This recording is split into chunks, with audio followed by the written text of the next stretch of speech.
Ach, Rayman. Mój giereczkowy superbohater dzieciństwa. Ale nie w tej wersji. Nie mam sentymentu do pierwszego Raymana. Pierwszy raz w życiu przeszedłem go po wielu próbach, tak naprawdę kilka lat temu, jakoś jeszcze w trakcie pandemii. Tym bardziej ucieszyłem się, no i czułem pewną ekscytację, że Rayman powraca, i to przy okazji 30-lecia, przy okazji nowej kolekcji. Opinie były od początku mieszane, ale stwierdziłem, że ocenię to sam, jak wyjdzie pudełko. No i wyszła wersja pudełkowa Raymana na to z okazji 30-lecia, mniej więcej miesiąc, niecałe 2 miesiące temu. Jest to tak naprawdę mój pierwszy Rayman, którego ja posiadam fizycznie, jakby wersja Rayman 1, którego ja posiadam fizycznie, bo do tej pory wszystkie wersje, w jakie grałem, jakie posiadam po prostu Raymana pierwszego, są cyfrowe na PS1, na PC, no i nie wiem co więcej, na DSi. To wszystko mam w wersji cyfrowej. No ale ta konkretna wersja, opinie wyszły mieszane i trochę muszę się z nimi zgodzić, ale nie chcę też po prostu powielać wszystkiego innego, co było powiedziane do tej pory. Jedyne co przyznam rację krzykaczom, to ta muzyka jest dziwna. Ten obiad ogólnie jest trochę niedogotowany w postaci tego pudełka.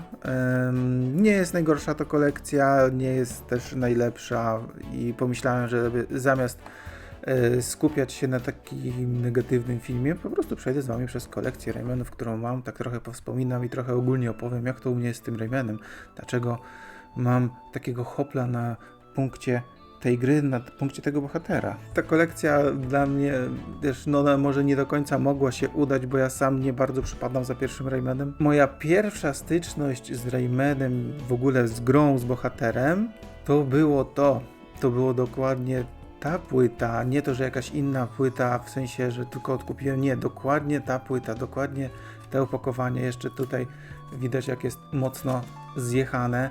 Ta płyta, która ma już 20 parę lat, to z tej płyty, dzięki tej płycie się dowiedziałem o czymś takim jak Rayman i to była moja pierwsza styczność z serią. Nie wiem, czy widać jak płyta jest porysowana, bo na pewno jest porysowana, nie wierzę, żeby nie była, chociaż gdzieś tutaj widzę, że no są ryski, ale nie są jakieś takie ciężkie. Tak jakoś wyszło, że miałem jakoś późno lekcję, to była podstawówka. Rano poszedłem do sklepu, do takiego typowego osiedlowego supermarketu, no i tam w tamtych czasach to była cała ściana gazet, no i też wtedy mieliśmy też dużo gazet związanych z komputerami, z grami i był tam komputer Świat Gry właśnie z Raymanem, numer 3 z roku 2003.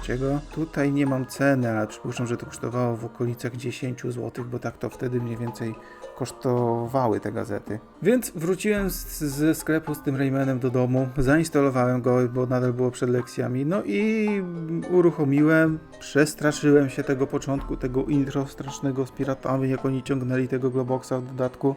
Jakimś cudem udało mi się w ogóle uciec z tego statku pirat i dalej to już w ogóle kompletnie utknąłem. Nie miałem pojęcia jak przewinąć gadkę Murphy'ego.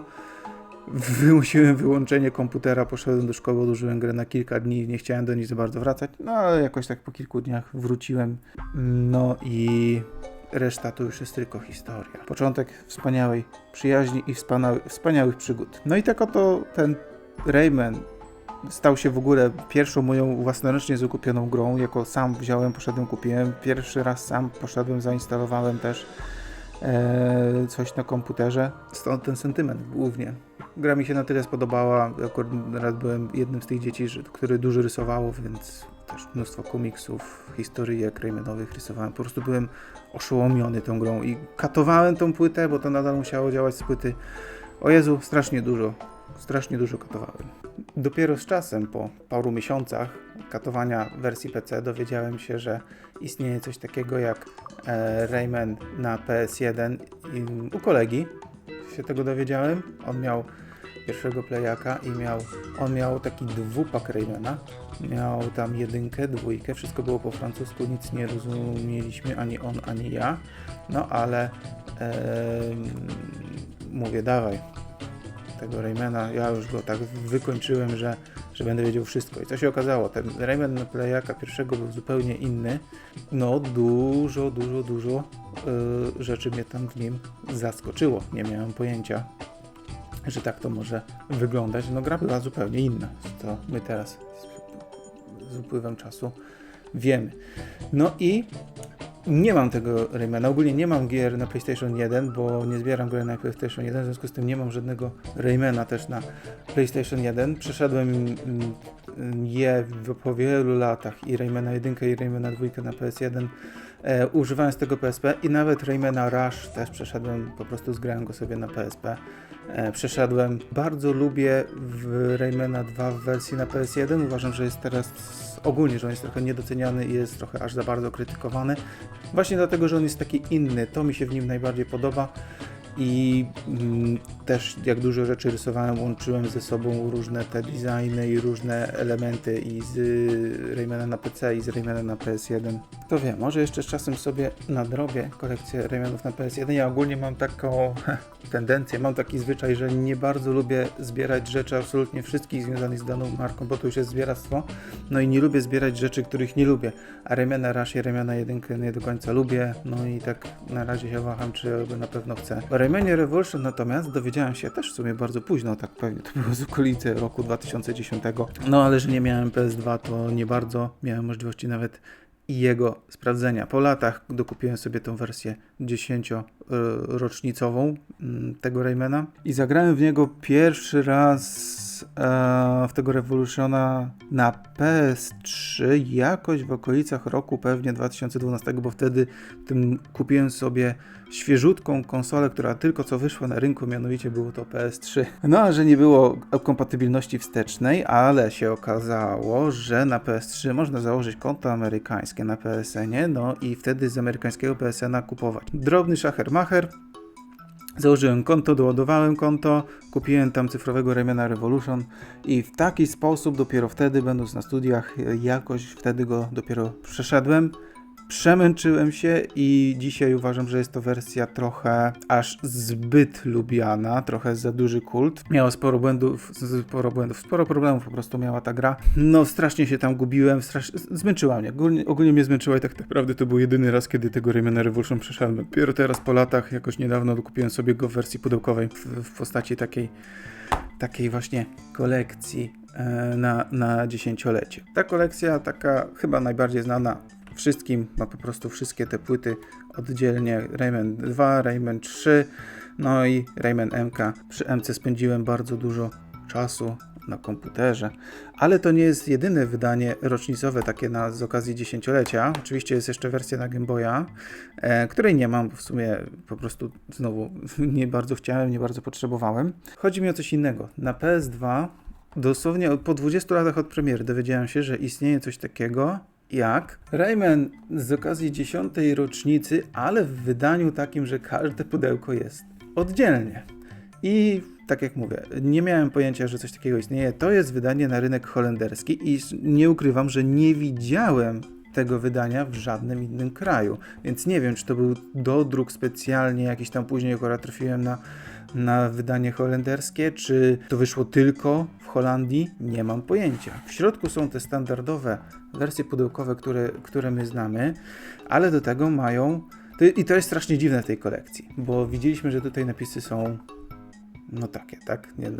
W języku niezbyt zrozumiałym dla śmiertelnika. Natomiast same pudełka są tak jakby w edycji premierowej. Wszystkie mają ten symbol, że nie powinny być sprzedawane oddzielnie. I tył pudełek jest w języku angielskim, nie tylko w angielskim. Akurat właśnie Rayman Revolution ma wydanie nie po angielsku, ale cała reszta ma angielskie plus ten któryś inny język obcy. I jest to takie dziwne, niespójne. Instrukcje też mają te odpowiednie języki, tak jak właśnie Revolution nie ma w ogóle angielskiego, natomiast Rayman 3 już jak najbardziej angielski ma, więc przypuszczam, że i MK też go ma. No więc jeżeli gdzieś zobaczycie takie wydanie z takim symbolem, jeśli chodzi o Raymana, to wiecie, że to jest z takiego bundla rocznicowego. Pomiędzy Raymanem 2 a 3, w sensie zanim ja go w ogóle miałem taką możliwość ograć, ten czas dłużył mi się niemiłosiernie i zastępowałem go sobie na różne sposoby. Na przykład chodziłem do kolegi, który miał takiego Raymana 3 na PS2, dokładnie właśnie w takim wydaniu, z tą taką nie wiem, czy to na nagraniu będzie widać, z tą taką hologramową okładką, jak kiedyś to było popularne, takie okładki 3D. Ja go nie miałem, zazdrościłem mu, teraz po latach mam, właśnie tak trochę bardziej kolekcjonersko, bo też gry na PS2 próbuję nie zbierać, Rayman jest takim wyjątkiem. Chciałem to mieć kolekcjonersko, trochę spełnić takie swoje dziecięce marzenie. I znowu, coś co stosunkowo późno się dowiedziałem, dowiedziałem się z czasem, że takie wydanie z taką okładką 3D jest również na komputer.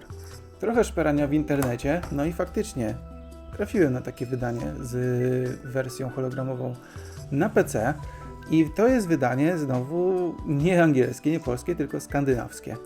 Nie mam pojęcia, nie trafiłem na te wydanie z hologramem 3D Raymana trójki w wersji angielskiej. W polskiej to na pewno tego nie ma. Jeżeli ktoś widział, to chętnie się dowiem. Ale szczerze powiedziawszy nie wierzę, żeby wersja polska miała taką wersję z hologramem 3D. No i znowu kolekcjonersko, archiwizacyjnie musiałem sobie takie wydanie na PC kupić. Bo oprócz tego doczekałem się po wielu latach tak naprawdę Raymana 3 w wersji pudełkowej po polsku, pełna wersja językowa ze wszystkimi płytami. I jestem bardzo dumny z tego wydania, bo po pierwsze jest bardzo ładny stan, bardzo dobrze zachowane, jest kompletna, jest instrukcja, no i wszyscy wiemy, jak bardzo legendarny i wyjątkowy jest ten dubbing w wersji PC, w wersji polskiej. Szkoda, że nie było go na innych platformach. Oczywiście, jak już dorwałem Raymana 3, przekatowałem go wielokrotnie, przeszedłem go wielokrotnie, ale to nie było to wydanie. Na ratunek przyszedł mi znowu komputer Świat Gry w roku 2005. To się wydaje niewiele, bo to jakby 2 lata od momentu premiery, ale to był tak cholernie długi czas dla mnie. W sensie ja nie czekałem, że to wyjdzie w gazecie. Nie miałem pojęcia, czy to wyjdzie w gazecie. Wręcz z tego, co pamiętam, to ja nawet nie wierzyłem, że ta gra w ogóle wyjdzie w gazecie. Chodziłem jakby od wersji demo Raymana trójki do wersji pirackiej Raymana trójki, którą miałem zupełnie nieświadomie, nie wchodząc w szczegóły. Rodzice mi taką kupili po ubłaganiu. Oni też nie mieli pojęcia, że kupują pirata. Było opakowanie, była instrukcja, był nadruk na płycie. Jakim cudem to mógł być pirat? No okazało się, że właśnie takim cudem, że był to pirat. Pirat miał taką śmieszną rzecz, że cutscenki, które tam są CGI w tym Raymanie, nie było ich. One były zastąpione logiem Ubisoftu, więc akurat w Raymanie trójce połowa fabuły, jeżeli nie większość, jest zamknięta właśnie w tych cutscenkach, więc fabularnie pomiędzy praktycznie wszystkimi poziomami nie miałem pojęcia, co się wydarzyło, nie miałem pojęcia, co się stało. Było to bardzo ciekawe doświadczenie.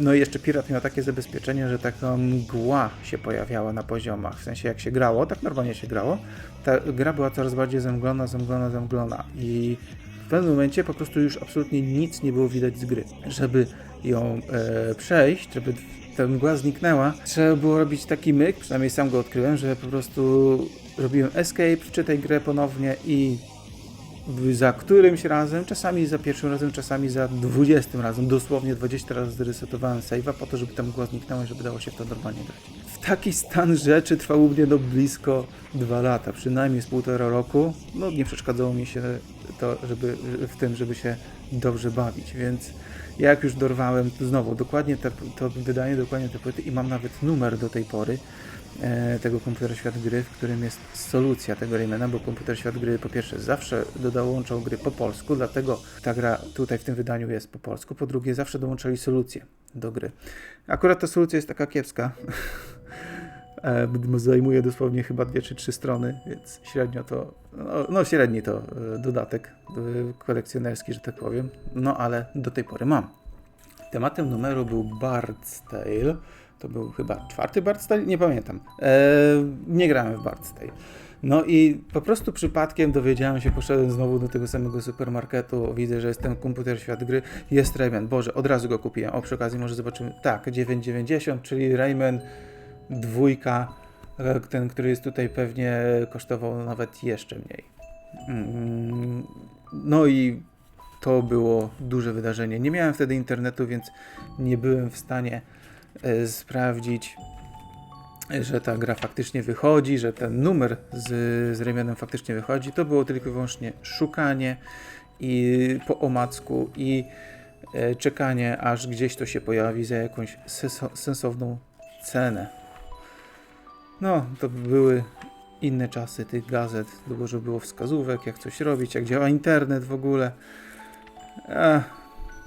I właśnie takie drukowane solucje, ponieważ my w Polsce praktycznie w ogóle nie mieliśmy takich poradników, tych tak zwanych strategy guides. Były to jakieś pojedyncze wyjątki, więc nadrabialiśmy to gazetami, więc bardzo krótki opis, jak widać, rady rusałek, lasu czy stoliś to są dosłownie ile? Raz, dwa, 5 screenów, więc no było to, no tu jeszcze są dwie kolejne strony, czyli łącznie cała solucja miała 4 strony, gdzie walka z refluksem, finalna walka z refluksem to jest dosłownie jeden screen. Więc fajnie. Och, wspaniałe wspomnienia. Ale to nie koniec Raymana trójki. Mam też wersję na pierwszego Xboxa. Wierzcie lub nie, jest to moja jedyna gra na pierwszego Xboxa aktualnie. Jest to praktycznie mój chyba najświeższy zakup tak naprawdę, jeśli chodzi o kolekcję Raymana. Do tej pory nie miałem ani tej konsoli, ani tej gry. Też nie lubię robić coś takiego, że kupuję grę tylko do kolekcji bez konsoli, bez możliwości ogrania tego, więc musiałem kupić sobie i konsolę, i grę. To jest w ogóle moja pierwsza styczność z czymkolwiek Xboxowym tamtej generacji. Nawet pograłem w tego Raymana, no przyjemnie się grało, jakby tak samo jak praktycznie w każdej innej wersji. Ale dla mnie jest tak sentymentalnie najważniejsza, no oprócz wersji PC, będzie wersja GameCube'owa. GameCube to moja ulubiona konsola i wiedziałem, że mając GameCube'a będę musiał mieć Raymana w wersji GameCube'owej, no i w tej wersji GameCube'owej oczywiście też go przeszedłem. Ogólnie ludzie doszukują się różnic między tymi wersjami, to znaczy mówią, że niektóre z tych wersji wyglądają lepiej, inne gorzej, bo mówi się, że PS2 wygląda najgorzej, później GameCube, a później Xbox. Jest to niewykluczone, nie chcę tutaj zaprzeczać, ja po prostu za bardzo się temu aż tak bardzo nie przypatruję. Oczywiście to PS2 dostał na więcej Raymanów, tak ogólnie, no bo miał chociażby tego Revolution, ale i GameCube, i Xbox miały również coś takiego jak Rayman Arena. Mam go w wersji na GameCube'a. Ten Rayman Arena to jest taka dziwna rzecz, że to jest Rayman M, który został wydany tylko na rynku amerykańskim. Ta wersja wyszła tylko na Xboxa właśnie oraz na GameCube'a. Przeszedłem go właśnie na GameCube, znaczy używając Wii, ale wersja PS2 Raymana Arena to jest Rayman M. To jest dokładnie ten sam Rayman, który mieliśmy na komputerze. Ten Rayman Arena to jest gra zupełnie inna. Znaczy nadal polega na tym samym, że są areny i są wyścigi, ale po pierwsze jednego i drugiego jest mniej tych zawodów, ale tu faktycznie widać różnicę graficzną. Rayman Arena, przynajmniej w wersji nagacka, więc na Xboxie tym bardziej, jest więcej takich graficznych wodotrysków, tylko sama gra jest mniejsza. No i pod tym względem trochę szkoda, ja byłem troszkę zawiedziony. Są też takie zupełnie nowe cutscenki CGI, gdzie Murphy jest po prostu niemiłosiernie katowany przez wszystkich praktycznie po kolei, więc jest to jakiś taki humor, że tak powiem, komedia. Ale to by było na tyle, jeśli chodzi o Xboxa. Nie mam tego wydania Xboxowego, ale do czego dążę. GameCube dostał jeszcze coś takiego, kolekcja z okazji 10-lecia. I jest to chyba najdziwniejsza kolekcja, jaką ja mam w swojej kolekcji, najdziwniejszy bundle, bo jest to po pierwsze Rayman 3 plus DVD, ten serial koszmarny Raymanowy z tymi 4 odcinkami, które wyszło na płycie. Dlaczego jest to dziwne? Bo być może, jak pamiętacie, GameCube nie miał odtwarzacza DVD, on nie był w stanie odtwarzać płyt DVD. Ci ludzie, którzy wpadli na taki zestaw, zakładali, że w domu jest jakiś jeszcze inny odtwarzacz DVD. Na PS2 miałoby to sens i na PS2 faktycznie też wyszedł taki zestaw, tylko we Francji. Podobnie jak GameCube'owy wyszedł tylko we Francji. No ale nie ma tutaj Raymana Areny. Ten zestaw wyszedł tylko w Europie, we Francji, gdzie Rayman Arena wyszedł tylko w Ameryce. Była to dobra okazja, żeby jakby zawrzeć tutaj w bundlu tego Raymana Arenę. Pierwszy raz ever. I być może jedyny. No nie znam francuskiego, ale domyślam się, że chodzi o to, że płyta DVD musi być odtworzona na innym odtwarzaczu. Bundle Xboxowy w ogóle nie istnieje. Niestety mój jest w takim dosyć kiepskim stanie, ale ogólnie jest to rzecz rzadka, trudno dostępna. Ale co jest jeszcze dziwniejsze, oprócz tego, że mamy tutaj te DVD, jest ten Rayman trójka i tak jak widzicie, jest on w wersji Platinum, czyli jest to dodruk zupełnie tak jakby, nie jest to edycja premierowa, no zupełnie tak jakby mieli jakąś nadwyżkę na magazynie tych Player's Choice, czy jak to się nazywa? Tak, bo to na GameCube się nazywa nie Platinum, tylko Player's Choice. No i widać, że to jest też na francuski rynek. Sprawdziłem, przeszukałem internet, wychodzi na to, że to nie jest tak, że mój konkretny egzemplarz jest wybrakowany. Faktycznie te zestawy miały ten Player's Choice jako domyślną konfigurację i na PS2 podobno jest identyczna sytuacja, że po prostu tam było to wydanie Platinum w tym bundlu, a nie wydanie premierowe, co by mogło oznaczać, że jest to no straszne dziwactwo.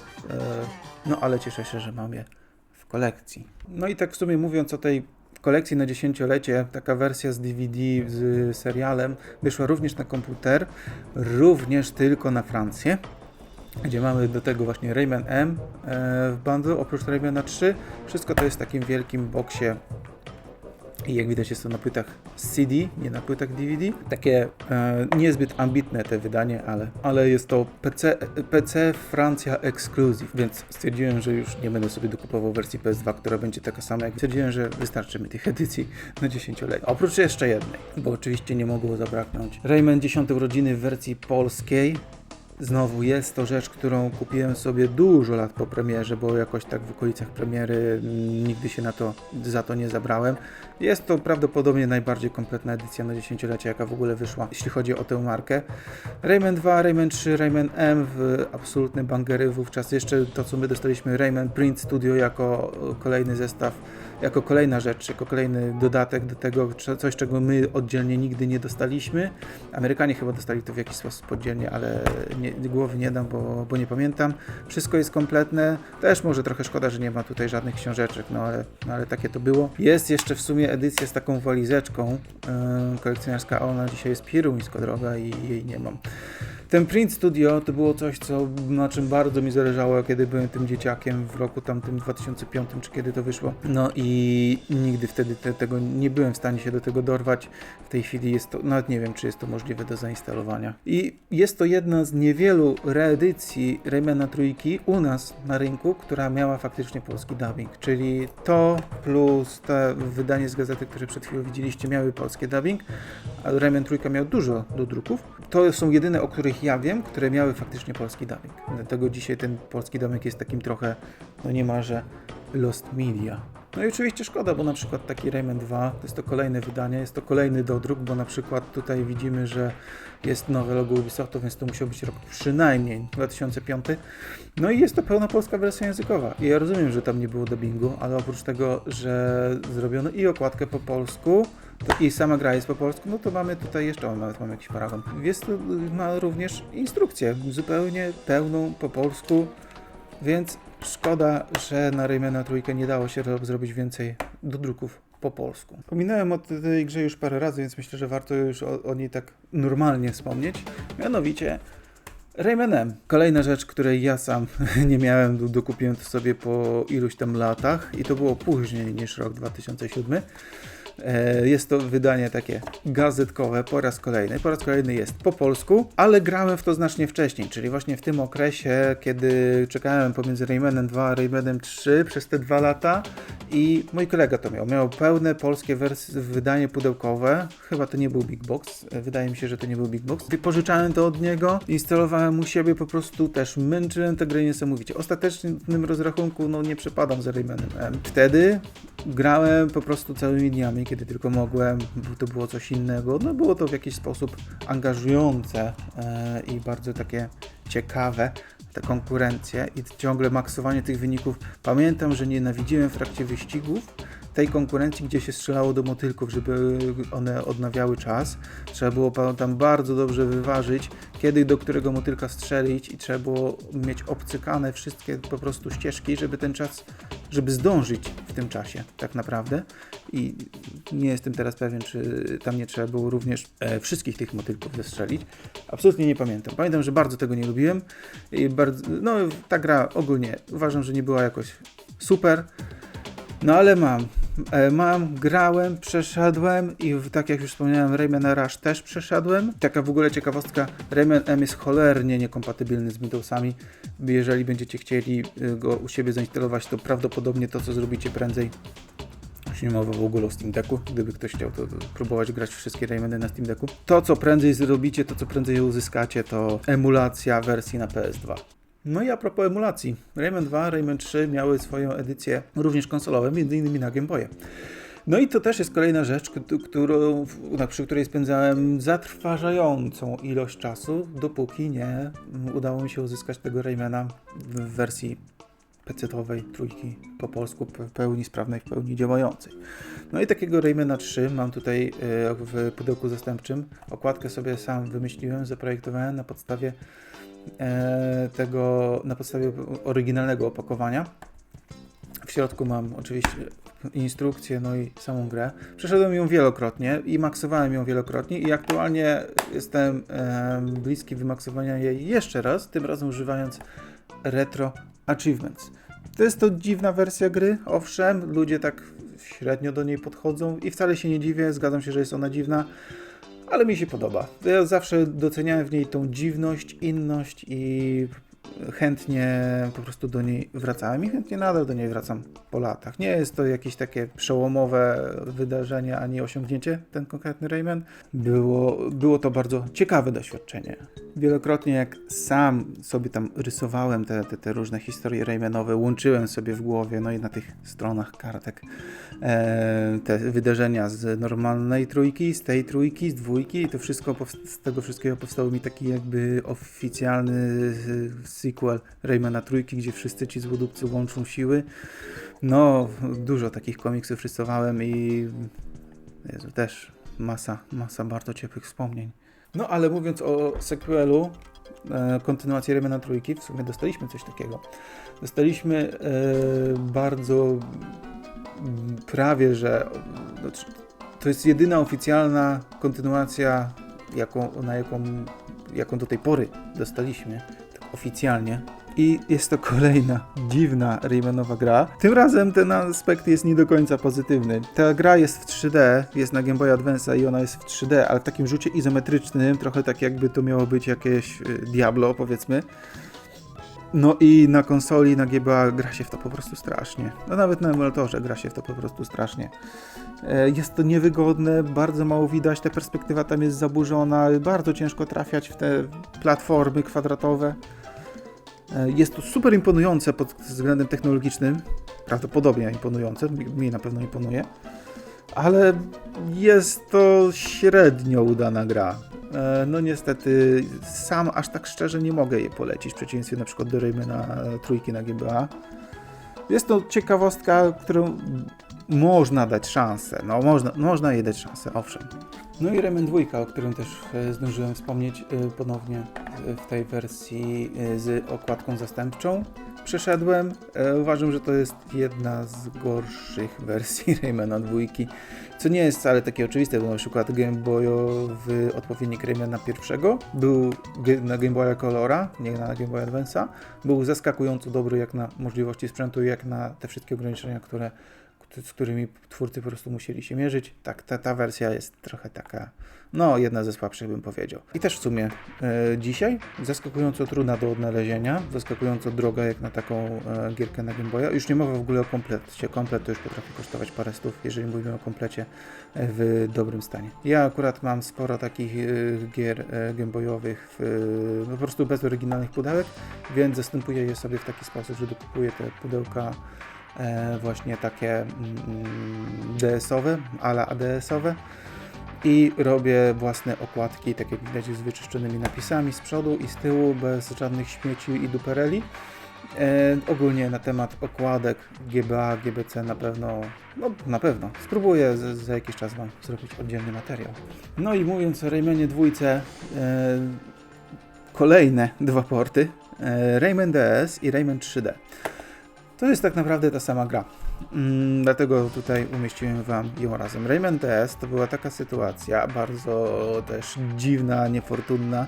Miałem tę grę długo przed tym, zanim miałem Nintendo DS. Wyszło to przypadkiem, absolutnie nie było to zaplanowane, więc czekanie na Nintendo DS było katorgą straszliwą. Wiedziałem, że chcę zagrać tego Raymana, wiedziałem, że go potrzebuję bardzo długo. Od momentu, kiedy miałem tego Raymana DS do momentu posiadania konsoli Nintendo DS, na której mogłem w niego zagrać, no to minęło parę dobrych miesięcy. miesięcy. No myślę, że przynajmniej z pół roku minęło. To bardzo na to wyczekiwałem, bo to były i kieszonkowe, i jakieś prośby, i okazyjne święta, i jakieś oceny na świadectwie. W całej główce to bardzo długo trwało. I jak już dorwałem tego Nintendo DS, no ten Rayman nie wychodził z konsoli przez długi czas. Nie to, żeby powodem było to, że nie miałem też innych gier. No ale samo to, że to była przenośna dwójka, to była po prostu przenośna dwójka i trochę mnie to zawiodło, ale, o matko, przepraszam, ale jak widać styki porządnie są już zjechane i czasami wkładając ją do konsoli, bo zdarza mi się jeszcze, nawet nie wiem, z jakichś powodów, nie pamiętam jakich, ale zdarza mi się od święta ją jeszcze włożyć do konsoli i po prostu konsola nie wykrywa tego Raymana, więc ciekawe. Spędziłem przy tej wersji pewnie tyle samo czasu co na PC-towej i robiłem sobie różne wyzwania typu granie jedną ręką dosłownie, ale chodzi o to, że ten Rayman DS wspierał coś takiego jak sterowanie dotykowe na dolnym ekranie. Ogólnie jestem praworęczny, ale musiałem lewą ręką sterować tym tutaj czymś na ekranie dotykowym samym Raymanem, po to, żeby prawą ręką sterować przyciskami, tam skakać, strzelać i te inne tego typu rzeczy robić. I było to, o Jezu, było to wyzwanie. Było wyzwania weekendowe, wyzwania jednodniowe. No, robiłem sobie takie speedrunnerskie różne rzeczy. Dużo też bardzo fajnych wspomnień. Rayman 3D dla mnie trochę zawód, bo znowu to po prostu Rayman 2, tylko że z efektem 3D i ja rozumiem, że to był port wersji nie GameCube'owej, przepraszam, to był port wersji Dreamcastowej, ale i tak, to był bardzo okastrowany port, że tam nie było pewnych rzeczy. Tutaj nie wiem, być może wspomnienia mnie oszukują, ale pamiętam, że jak grałem w tę grę i myślałem sobie wtedy o oryginalnej dwójce, to ten Rayman 3D z jakiegoś powodu wydawał mi się znacznie łatwiejszy i ogólnie krótszy, więc nie wiem pojęcia, czy jakieś poziomy tam były wycięte, oprócz tych dodatkowych Dreamcastowych, nie wiem, ale średnio mi się to podobało. Po prostu byłem zawiedziony. Po prostu zagrałem, kupiłem tam jakiś czas po premierze, zagrałem, przeszedłem i tak naprawdę zapomniałem, bo po prostu nie widzę powodu, żeby wracać do tej części, bo to jest takie zwykłe po prostu, no. Domyślam się, że to był tak naprawdę taki hot take, bo Rayman 3D jest bardzo wielbiony. Jeżeli będziecie szukać Raymana na Nintendo 3DS, wyszedł jeszcze Rayman Origins. Absolutnie nie szukajcie, nie kupujcie, nie wydawajcie pieniędzy na Raymana Origins. Jest to absolutnie nie warte waszych pieniędzy, jest to nie warte żadnych, niczyich pieniędzy. Bo ile jeszcze ten Rayman tam, chyba nadal poniżej 100 zł da się go kupić i da się przy nim dobrze bawić. Bez wątpienia. Tak, Rayman Origins na 3DS-a jest koszmarem, nie warto, nie grajcie, nie kupujcie. Miałem, zagrałem, rozpłakałem się, sprzedałem to, bo tragedia. Jak ten Rayman Origins działa na 3DS-ie, to jest tragedia. Powiedziałem coś kontrowersyjnego a propos Raymana 3D prawdopodobnie, ale teraz a propos Raymana Raving Rabbids, szczerze przyznam, nienawidzę królików. Nienawidzę tej gry. Szczególnie, czego nienawidzę, to ta wersja, w sensie po prostu wersja stacjonarna, nie chodzi mi o wersję na Xboxa. Wersja stacjonarna. Jest to abominacja, nienawidzę jej, jest zła, brzydka, niedobra. Już dwójki to już nawet nie sprawdzałem. Nie ukrywam, że już byłem skutecznie zniechęcony, a z tego co widziałem po prostu po różnych materiałach, to po prostu jest jeszcze więcej minigier i chociaż o ile same minigry mogą być w jakimś stopniu lepsze, tak nadal nie jest to po prostu Rayman. Dla mnie osobiście najgorsza jest ta wersja właśnie stacjonarna, do której zaraz przejdę.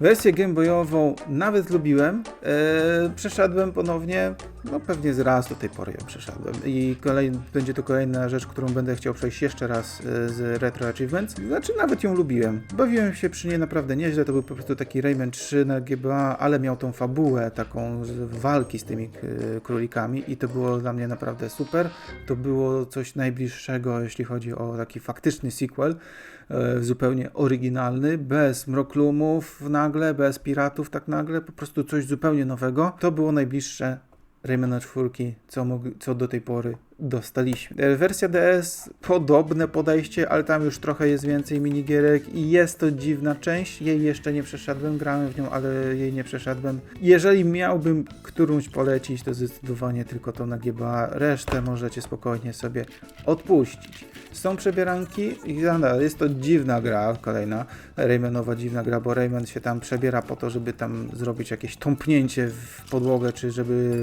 wyplunąć gumą balonową i tam zalepić coś. No ale nadal.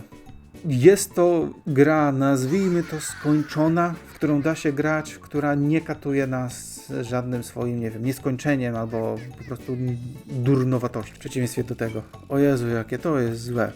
W ogóle kupiłem sobie też, dosłownie chyba w tym roku dopiero, kupiłem sobie tą wersję na Xboxa 360, bo też miałem ją do tej pory tylko w tej wersji przenośnej, plus wersję na PC w wersji cyfrowej. I co mnie tutaj negatywnie zaskoczyło? Generalnie, tak jak zauważyliście, mam taki zwyczaj, że kiedy się da, kiedy jest to, nie jest to jakoś aż za bardzo męczące, próbuję maksować te Raymany w sposób oficjalny czy w sposób nieoficjalny, czyli zdobywać wszystkie achievementy czy puchary. Polecam unikać ogólnie tego Raymana, jeżeli macie taki zamiar. Po pierwsze, czego się dowiedziałem, to to, że chyba jeden dosłownie achievement to jest to, żeby podłączyć tego Xbox Live, kamera Vision, coś tam. Ja się śmieję, że to jest kamera Xbox 240p, bo jeżeli widzieliście moje streamy, to ja właśnie kamerę na siebie rzucam właśnie z tej kamery, podłączamy do komputera i działa jak prawdziwa kamera. I jest to coraz trudniejsze do dostania i nie jest to warte absolutnie żadnych pieniędzy, ale cały ten Rayman na Xboxa 360 też staje się coraz trudniejszy do dostania. A nawet wczoraj, dosłownie wczoraj, w momencie kiedy nagrywam ten film, sprawdzałem na Allegro, była dosłownie jedna sztuka, była taka zapyziała, kosztowała tam chyba z 80 zł. Jeżeli szukacie gry kompletnej, tak jak tutaj, w pudełku, po angielsku, w ładnym stanie, to może się okazać, że nagle ten Rayman Raving Rabbids staje się dosyć drogą opcją w wersji na Xboxa 360. Ale co jest tym wszystkim najgorsze? Nie da się tej gry wymaksować. I też dowiedziałem się tego dopiero po zakupie. Tego nie zrobiłem researchu, nie będę ukrywał. Są 3 achievementy, które wymagają zdobycia jakiejś tam ilości punktów, jeśli dobrze pamiętam. I nie da się zdobyć tylu punktów w tej grze. Nigdy nie zostało to spatchowane, nigdy nie zostało to naprawione, pomimo tego, że gra jest we wstecznej kompatybilności, nigdy Ubisoft tego nie załatał. Nie da się jej wymaksować oficjalnie w żaden sposób, nie da się zdobyć 100% achievementów. I jest to jedyna wersja, która w ogóle wspiera achievementy, bo jest to jedyna wersja HD. Na PC nie było wtedy jeszcze za bardzo takich rzeczy. O Jezu, nienawidzę tej gry, aż mi słabo jak o niej myślę. Fu. Przejdźmy do czegoś znacznie przyjemniejszego. Dużo lat musiało minąć, ale oto nadszedł Rayman Origins, który był świetną zabawą, świetną platformówką, powrót do korzeni, powrót do Raymana 2D. Sam, tak jak już zdążyłem wam powiedzieć, nie jestem za bardzo fanem Raymana 2D, ale to nie jest winą jakby tego, że gra jest w 2D, tylko po prostu jaka jest ta gra. Bardzo odświeżające w ogóle doświadczenie wersji na PC, ponieważ ona się instaluje po prostu z płyty, nie ma żadnych kluczy aktywacyjnych i nie ma żadnych achievementów ani nic takiego, więc bardzo przyjemna rzecz, że tak powiem. Przeszedłem ją, wymaksowałem, super zabawa, naprawdę bardzo mi się podobało. Jakiś czas później dokupiłem jeszcze kolejną edycję, żeby jednak mieć trochę tych achievementów. Była to wersja na PS3, kolekcjonerska. No i tutaj nawet nie chodziło o same achievementy, wręcz przeciwnie, chodziło o to, że to jest edycja kolekcjonerska gry, którą lubię. W dodatku jest w środku i soundtrack, i artbook. Ta układanka, jak to się nazywa, diorama czy coś takiego. Nigdy nie byłem tego fanem i mam to gdzieś. Zdecydowanie pozostała zawartość jest lepsza. Jest dla mnie osobiście ważniejsza. W edycji kolekcjonerskiej, która wyszła właśnie również po polsku, mamy takie oto coś. Takie coś. Na tym polega ta cała ta cała fajność, że tak powiem, tej edycji kolekcjonerskiej, że można sobie zrobić takie jak w starych książeczkach dla dzieci. W środku, tak jak mówiłem, mamy grę, jest i gra, jest i artbook i jest i soundtrack. Uwielbiam tą muzykę. Słuchałem jej, o Jezu, jak ja dużo jej słuchałem, do tej pory ją uwielbiam. I jest to też jedyne wydanie fizyczne, oficjalne soundtracka Raymanowego, jakie ja widziałem przynajmniej. Nie widziałem nigdzie wcześniej, ani później płytowego wydania muzyki z Raymana oficjalnego. Nie widziałem. Artbook bardzo fajny, bardzo kolorowy, trochę malutki, no ale grafiki są przepiękne. Jest to w ogóle historia Globoxa. Rzecz, która była pokazana tylko na wersji na PS Vita. No, więc bardzo fajna rzecz, bardzo się cieszę, że ją mam w swojej kolekcji. No ale oprócz tego z czasem kupiłem sobie wersję na PS Vita. Też bardzo fajna edycja, bardzo fajna rzecz. Tutaj też ją wymaksowałem, zdobyłem wszystkie trofea. Jest to póki co najbardziej kompletna edycja, jaka wyszła, ponieważ są te dodatkowe znajdźki tam i te historie Raymana, jak dostał włosy, Globox jak stał się niebieski. To podobno, to do tej pory było utknięte tylko właśnie w wersji Vita. Za niedługo już wychodzi Rayman Origins Enhanced, gdzie wszystko to ma być przywrócone w tym remasterze, więc będzie okazja do zapoznania się z tym w tej lepszej wersji.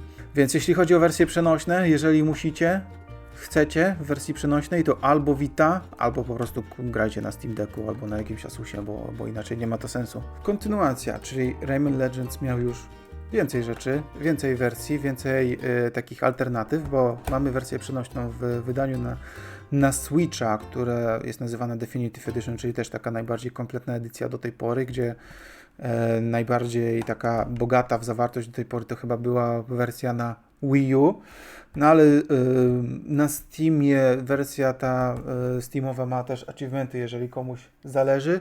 Na Switchu po prostu jest to wersja przenośna. Też jest ciekawa rzecz, bo całkiem unikatowa rzecz, to konkretne wydanie. Co się okazuje?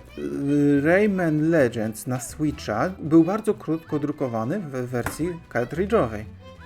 W wersji z cartridge'em. To jest właśnie taka wersja z cartridge'em, a jak ogólnie będziecie na Allegro czy na Elixa, to może nie, ale na Allegro zobaczycie, że bardzo dużo jest edycji z kodem cyfrowym w środku. Nie ma już cartridge'a, więc mam go nawet nadal w folii, trzymam sobie w kolekcji, bo chciałem go mieć w kolekcji, po prostu chciałem mieć Rayman Legends, jest to praktycznie mój niemalże najbardziej ulubiony Rayman.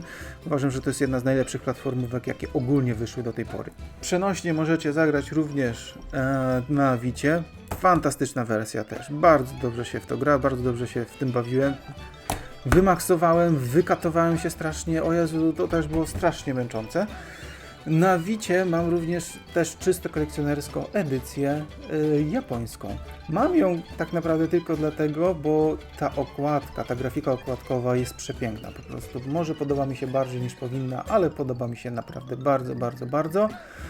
Wszystko mi tutaj współgra. Ta kolorystyka jest fantastyczna i nazwijmy to ta przygoda zamiast takie walenie. Ta okładka to mi się akurat nigdy jakoś specjalnie nie podobała. To mi się znacznie bardziej podoba, plus nawet od samej strony graficznej ten znak Rayman Legends też jest to jakoś tak mi się wyjątkowo to podoba. Nie potrafię tego wytłumaczyć. Chciałem to mieć, sprowadziłem sobie z Japonii, było to niedrogie. W związku z tym sprowadziłem, no po prostu. Bardzo fajna rzecz. Ale dla mnie Rayman Legends rozpoczął się nie od tych edycji. On rozpoczął się już od Wii U. Mam to szczęście, że na Wii U mam edycję ze Steelbookiem i to jest też bardzo ciekawe znalezisko. Bardzo mało informacji na ten temat jest w internecie. Przeszukiwałem naprawdę sporo internetu, żeby się upewnić. Więc tak, Rayman Legends, Steelbook, ten Rayman Legends, w ogóle on jest piękny. On był w ogóle jaki dobry stan, jak na bardzo używaną rzecz. Zakupiłem go dopiero niedawno, jakoś ostatnio. Jest bardzo mało informacji na jego temat. To, co udało mi się wywnioskować z tych szczątkowych informacji, to ten Steelbook był dodawany do Xboxa 360, do gry na Xboxa 360 oraz na PS3, w jakichś tam preorderach, w jakichś tam wybranych sklepach, w jakichś tam w ogóle dodatku wybranych krajach. Więc ogólnie to było coś takiego, że był po prostu oddzielnie pudełko z grą i oddzielnie Steelbook jako gratis. Ale taka edycja z pudełkiem z grą łącznie z taką obwolutą, prawdopodobnie to wyszło tylko na Wii U i tylko w Niemczech. Taki mam wniosek na podstawie informacji, które udało mi się wysupłać z tych szczątkowych tam gdzieś zapisków internetowych. Tak ogólnie moja przygoda z Raymanem Legends to się zaczęła jeszcze przed premierą Raymana Legends, jeszcze przed zakupem Wii U. W momencie, kiedy Nintendo zapowiedziało Wii U, wiedziałem, że będę chciał mieć tę konsolę. Ten koncept bardzo mi się podobał, bardzo chciałem ją mieć. I z czasem się okazało, że na Wii U, przynajmniej z czasową ekskluzywnością, wtedy mówiono o całkowitej ekskluzywności, ma wyjść Rayman Legends. Wiemy, jak historia dalej się potoczyła. Rayman Legends wyszedł już na absolutnie wszystko. Ale zanim kupiłem Wii U, byłem w Warszawie na Street Passynaliach, chyba tak to się nazywało, gdzie ludzie się gromadzili, jeszcze były Street Passy, były rzeczą i ludzie w Warszawie się gromadzili, żeby wymieniać się tymi Street Passami. Tam ktoś miał Wii U. Był podłączony do telewizora i tam był Rayman Legends włożony. I ja zacząłem w niego grać i ja wiedziałem, że ja kupię sobie Wii U z czasem, bo chciałem pograć i w Xenoblade'a i w Zelda, która była wtedy zapowiedziana. Obie te gry były zapowiedziane. Rayman Legends już wtedy wyszedł. Ale jak zagrałem wtedy w tego Raymana Legends, zorientowałem się, że po pierwsze jest to jedyna wersja, jaka ma sens, moim zdaniem, bo to była po prostu gra stworzona pod Wii U. Po drugie, wiedziałem, że Rayman Legends to będzie pierwsza gra, którą kupię na tę konsolę. Tak też się stało. I całą grę na Wii U, tylko nie w tym wydaniu, miałem wtedy wydanie standardowe, przeszedłem na Wii U w koopie z żoną, calutką od A do Z. Zabawa była przednia. Po prostu ile tam jest fantastycznych rozwiązań i level designu i ogólnie takiego po prostu game designu, to było niesamowite. Te poziomy muzyczne, wow. No i jest to też jeden z rzadszych kąsków w mojej kolekcji zdecydowanie. Wahałem się, czy chcę tą wersję kompletną, czy chcę po prostu sam Steelbook, ale stwierdziłem, że wersja kompletna, no to jest to jednak trochę ciekawsza rzecz niż po prostu sam Steelbook gdzieś tam rzucony na jakąś aukcję zagraniczną. No i to by było chyba tyle. Matko, ależ to była podróż i bardzo długa i bardzo sentymentalna. Uwielbiam tą maskotkę Ubisoftu, tą niegdysiejszą maskotkę Ubisoftu. Szkoda, że dzisiaj jakby Ubisoft o niej trochę zapomina, ale udało się im trochę przypomnieć przy okazji i 30-lecia i przy okazji że będzie remake Rayman Legends Retold. Ja czekam, chętnie sobie pogram, chociaż nie uważam, żeby on był jakoś turbo potrzebny, no ale skoro są tam jakieś inne zmiany niż tylko graficzne, myślę, że to jest lepsza rzecz niż sam remaster. Dziękuję Wam za uwagę, jeżeli trwaliście do tej pory, ja chętnie się dowiem, jakie Raymany Wy najbardziej lubicie, czy macie w swojej kolekcji jakieś ciekawe rzeczy Raymanowe.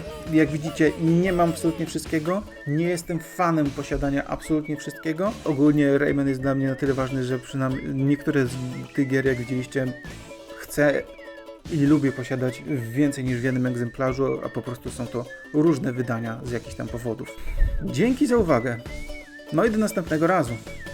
Trzymajcie się, pa pa.